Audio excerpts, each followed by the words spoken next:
Hello students, मैं doctor Priyanka एक बार फिर से आज आप सबके सामने। बच्चों, आज जो मैं टॉपिक उठा रही हूँ वो मीन का कॉन्टिन्यूस सीरीज़ का टॉपिक मैं ले रही हूँ, जिसके पहले के दो जो सीरीज़ हैं, इंडिविजुअल सीरीज़ और डिस्क्रीट सीरीज़, दोनों हम अपनी पिछले वीडियोज़ में डिस्कस कर चुके हैं। वो आपको आई होप क्लियर हो गया होगा। तो आज जो हम वीडियो में करेंगे वो करेंगे कॉन्टिन्यूस सीरीज़।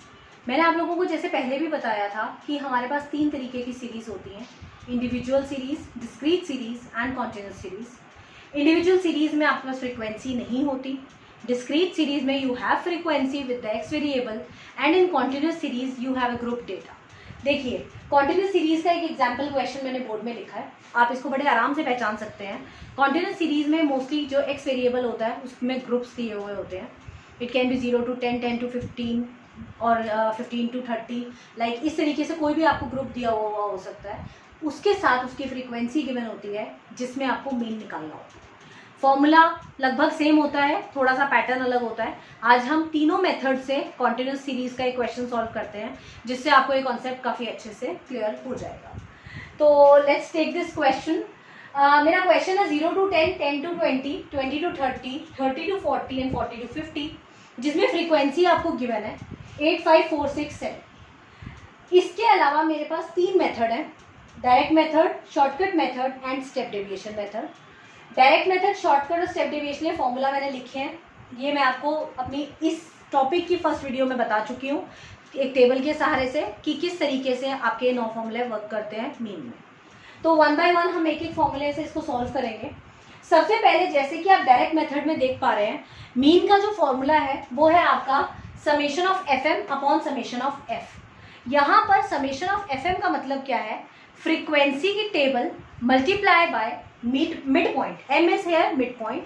तो जब हम इन दोनों को मल्टीप्लाई करेंगे और बाद में इसका सम करेंगे तो we can get summation of F M, और नीचे मैं लिखूंगी summation of F.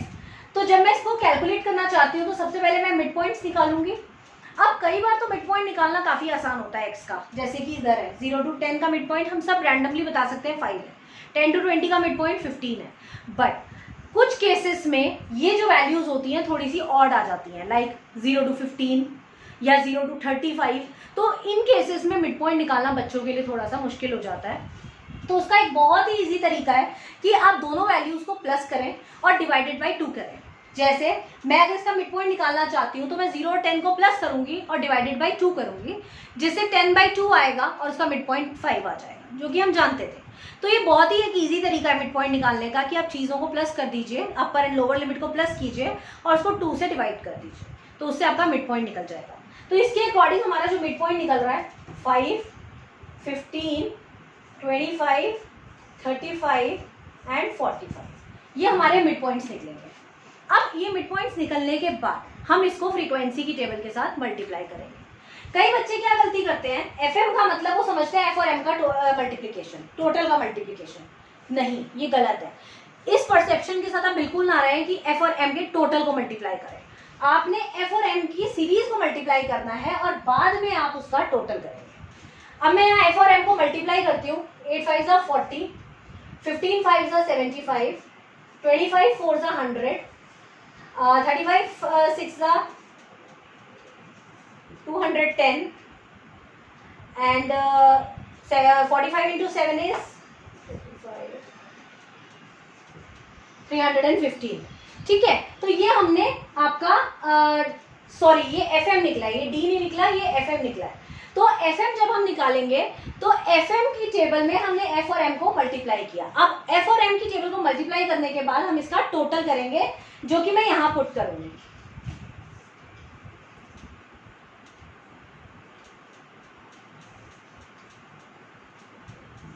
It's 740।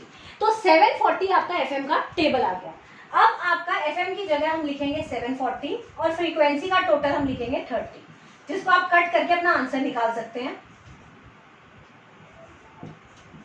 It's 24.6। ये हमारा आंसर आ गया मीन का फ्रॉम डायरेक्ट मेथड। तो डायरेक्ट मेथड से अगर हम मीन कैलकुलेट करना चाहते हैं कॉन्टिन्यूस सीरीज में, तो हमारा मेथड ये रहता है कि हम फ्रीक्वेंसी और एम की सीरीज को मल्टीप्लाई करेंगे। मल्टीप्लाई करके जो टोटल आएगा उस टोटल को हम ऊपर वाली वैल्यू में डालेंगे और नीचे हम फ्रीक्वेंसी का टोटल लिखेंगे। यहाँ समेशन का मतलब होता है सम ऑफ। तो सीधा बहुत ही सिंपल मेथड है। अगर आपके पास एग्जाम में सिंपल वैल्यूज हैं तो go for this method is very easy. अगर आपके पास एग्जाम में कॉम्प्लिकेटेड वैल्यूज आ जाती हैं, लाइक डेसिमल्स में आ जाती हैं या बड़ी वैल्यूज आ जाती हैं, तो these two methods are more preferable. क्यों? क्योंकि यहाँ पर हमारी वैल्यूज कुछ छोटी हो जाती हैं, तो इस वजह से ये मेथड्स ज़्यादा बेटर होते हैं। अब इसको भी ट्राई कर लेते हैं। शॉर्टकट मेथड में हमने पहले भी किया हुआ है a plus sigma F D upon sigma F, या जहाँ पर a का मतलब होता है एज्यूम मीन। मैंने आप लोगों को बताया था एज्यूम मीन हमेशा x में से लिया जाता है। अब आप कहेंगे मैम ये x में से तो एज्यूम लेना बड़ा मुश्किल है क्योंकि यहाँ तो ग्रुप डेटा है, तो हमने इसका रिप्रेजेंटेटिव m बनाया है ना, तो हम क्या करेंगे m जो मिड पॉइंट है उसमें से हम एज्यूम कर लेंगे। You can assume anything, let's assume 25। मैं हमेशा कोशिश करती हूँ कि मिडिल वैल्यू को एज्यूम किया जाए, क्योंकि मिडिल वैल्यू को एज्यूम करने से आपकी माइनस और प्लस की वैल्यूज बराबर हो जाती हैं, जिससे आपकी कैलकुलेशन काफ़ी इजी हो जाती है।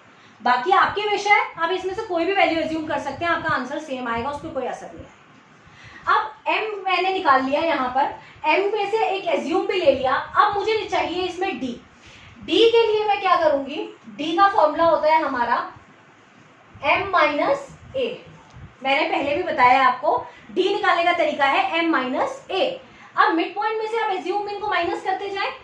5 में से 25 अगर हम माइनस करेंगे तो इट्स माइनस 20, 15 में से 25 इज माइनस 10, 25 में से 25 0, 35 में से 25 इज 10 एंड 45 में से 25 इज 20। अब यही चीज मैं आपको समझाना चाह रही थी उस टाइम कि देखिए यहाँ पर दो प्लस की वैल्यूज, दो माइनस की वैल्यूज और दोनों बराबर बराबर आ गए, तो हेंस मेरा आंसर यहाँ पर 0 आ जाता है। खैर इससे हमारा कोई लेना देना नहीं है क्योंकि हमें डी चाहिए ही नहीं, हमें एफ डी चाहिए, but it is your calculation. इससे आपकी कैलकुलेशन बहुत आसान हो जाती है। अब मैं इस सीरीज को एफ से मल्टीप्लाई करूंगी और इससे मेरा एफ डी आ जाएगा। 8 into minus 20 is minus 160, 5 into minus 10 is minus 50, 0, 6 10s are 60 and 7 20s are 140. तो इट्स 200 एंड 210, तो इट्स माइनस 10। ये माइनस 10 हमारा आंसर आ गया इसका एफ डी का, माइनस 10। अब मेरे को सिर्फ कुछ नहीं करना, वैल्यूज पुट करनी है। a की 25, sigma F D is minus 10 and f is your 30। बहुत सिंपल कैलकुलेशन है, आप इसको कट कर दीजिए। It's minus 1/3, 25 plus minus 1/3। तो आप इसको जब आप कैलकुलेट करेंगे तो यू विल गेट 24.6। सिंपल, बहुत सिंपल है। अगर आपका आंसर दोनों मेथड से सेम आ जाए तो that means you are going correct. Now moving on to the third and last method, that is step deviation method. मैंने आपको बताया था कि शॉर्टकट और स्टेप डेविएशन में एक ही फर्क है, यहाँ पर हम d को कॉमन फैक्टर से डिवाइड कर देते हैं और उसी को मल्टीप्लाई भी कर देते हैं, जिससे हमारा आंसर सेम रहेगा। अब आप समझ में रहे होंगे फॉर्मूला को देख के, अगर d को मैं कॉमन फैक्टर से डिवाइड कर दूं और कॉमन फैक्टर से मल्टीप्लाई कर दूं तो आंसर में कोई असर नहीं आएगा, बट ये एक मेथड है बस कैलकुलेशन को ईज करने के लिए, तो इसीलिए ये मेथड फॉलो होता है। मेरे पास d है, मुझे इसका d डैश निकालना है। d से d डैश पे जाने का मेथड मैं आपको बता चुकी हूँ। It's d divided by common factor. आप d में देखिए, ऑब्जर्व कीजिए कि कौन सी वैल्यू आपको कॉमन लग रही है। यहाँ हाईएस्ट कॉमन वैल्यू इज 10, तो d पूरे d की सीरीज को आप 10 से डिवाइड कर दीजिए। What you will get, minus 20 divided by 10 is minus 2, minus 10 divided by 10 is minus 1, 0, 1 and 2। This is your d dash. अब मुझे कुछ नहीं करना है, f से मल्टीप्लाई करना है, तो एफ डी डैश निकल आएगा मेरे पास। F D dash will be your minus 16, minus 5, 0, 6 and 14। ये आपका एफ डी डैश आ गया। अब एफ डी डैश का टोटल क्या आएगा, एफ डी डैश का टोटल आएगा आपका it's minus 21 and 20 is minus 1। Okay, तो ये माइनस 1 जब आ गया आपके पास तो आपने सिर्फ फॉर्मूले में पुट करना है 25 plus minus 1 divided by 30 into 10। देखिए बिल्कुल सेम वैल्यूज आ गई आपकी, 25 माइनस 10 डिवाइडेड बाय 30। एक चीज मैं यहाँ पर पॉइंट आउट करना चाहती हूँ, कई बच्चे क्या करते हैं, जैसे बीच में प्लस का साइन है और मेरा आंसर आया -1, तो यहाँ पर वो सीधे सीधे क्या करते हैं, बिना ब्रैकेट के वैल्यूज लगा देते हैं। कई बार इससे आंसर में कोई फर्क नहीं पड़ता, बट कई बार आपका आंसर इससे गलत भी हो जाता है। तो प्लीज कैलकुलेशन करते टाइम आप प्लस माइनस का ध्यान रखें।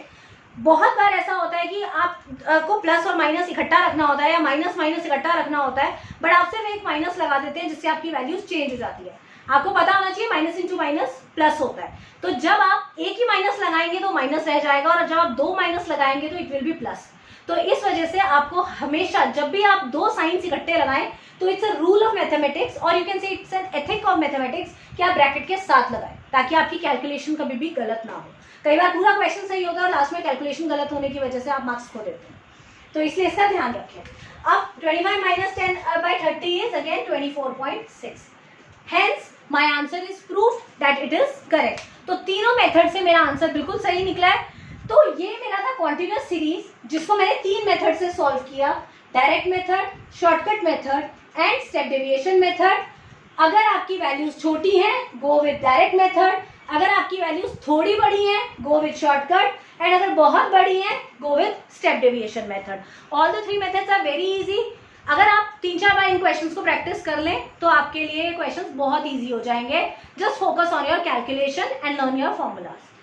ये आज हमारा एक सिंपल अरिथमेटिक मीन का टॉपिक खत्म होता है, जिसमें मैंने आपको तीनों टाइप की सीरीज और तीनों टाइप के मेथड्स कराए, जिसके टोटल 9 फॉर्मूलेज थे। नेक्स्ट वीडियो में हम मीडियन को सीखने की कोशिश करेंगे। टिल देन आप इसकी प्रैक्टिस करें। Keep subscribing my channel and keep liking it. Thank you.